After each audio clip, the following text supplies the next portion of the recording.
విద్యుత్ కొనుగోళ్ల విషయంలో కేసీఆర్ పిటిషన్పై సుప్రీంకోర్టు విచారణ చేపట్టనుంది.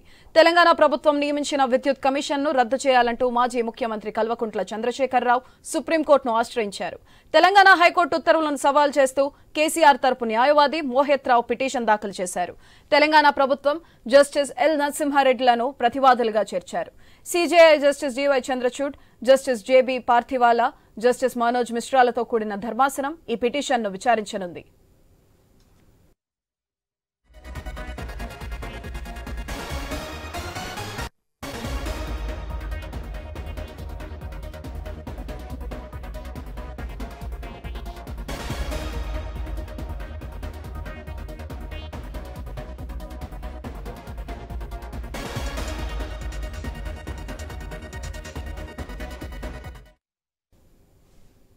విద్యుత్ కొనుగోళ్ల విషయంలో కేసీఆర్ పిటిషన్పై సుప్రీంకోర్టు విచారణ చేపట్టనుంది. తెలంగాణ ప్రభుత్వం నియమించిన విద్యుత్ కమిషన్ను రద్దు చేయాలంటూ మాజీ ముఖ్యమంత్రి కల్వకుంట్ల చంద్రశేఖరరావు సుప్రీంకోర్టును ఆశ్రయించారు.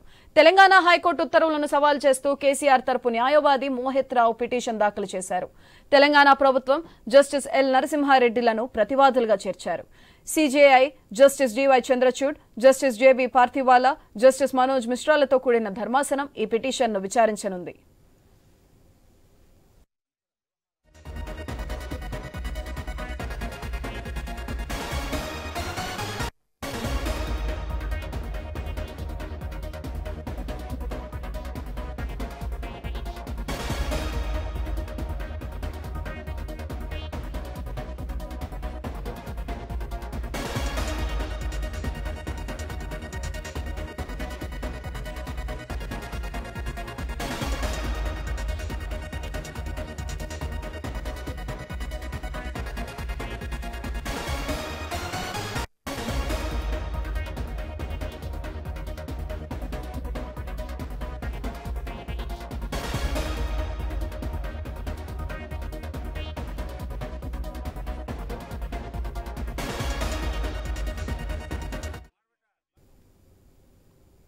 విద్యుత్ కొనుగోలు విషయంలో కేసీఆర్ పిటిషన్పై సుప్రీంకోర్టు విచారణ చేపట్టనుంది. తెలంగాణ ప్రభుత్వం నియమించిన విద్యుత్ కమిషన్ను రద్దు చేయాలంటూ మాజీ ముఖ్యమంత్రి కల్వకుంట్ల చంద్రశేఖరరావు సుప్రీంకోర్టును ఆశ్రయించారు. తెలంగాణ హైకోర్టు ఉత్తర్వులను సవాల్ చేస్తూ కేసీఆర్ తరపు న్యాయవాది మోహిత్ రావు పిటిషన్ దాఖలు చేశారు. తెలంగాణ ప్రభుత్వం జస్టిస్ ఎల్ నరసింహారెడ్డిలను ప్రతివాదులుగా చేర్చారు. CJI Justice GY Chandrachud, Justice JB Pardiwala, Justice Manoj మిశ్రాలతో కూడిన ధర్మాసనం ఈ పిటిషన్ను విచారించనుంది. దీనిపై మరింత సమాచారం మా బ్యూరో చీఫ్ రాజు లైవ్ ద్వారా అందిస్తారు. రాజు.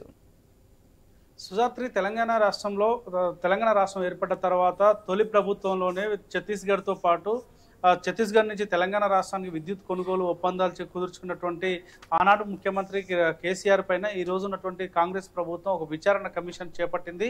అందులో ప్రధానంగా ఆ రోజు కొనుగోలు చేసినటువంటి విద్యుత్ యూనిట్ కాస్ట్లో చాలా మార్పులు చేశారు.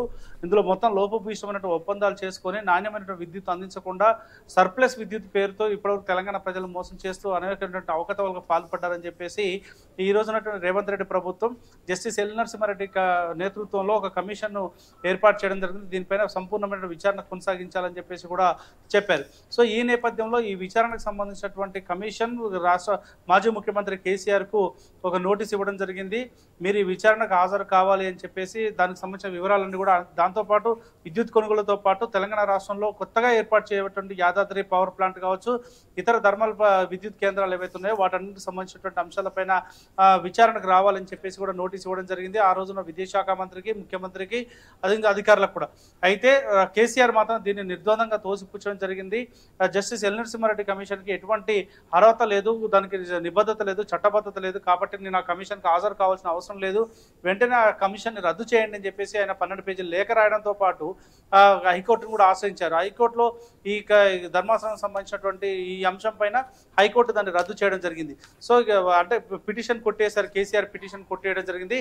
కొట్టేసినటువంటి పిటిషన్ పైన మళ్ళీ సుప్రీంకోర్టుని కేసీఆర్ కేసీఆర్ ఆశ్రయించారో ఆ కమిషన్ ఖచ్చితంగా రావాలి, ఖచ్చితంగా హాజరు కావాలని చెప్పేసి కమిషన్ రెండోసారి నోటీస్ ఇచ్చిన నేపథ్యంలో ససేమీర మీరు రాము అని చెప్పేసి కేసీఆర్ చెప్పడం జరిగింది.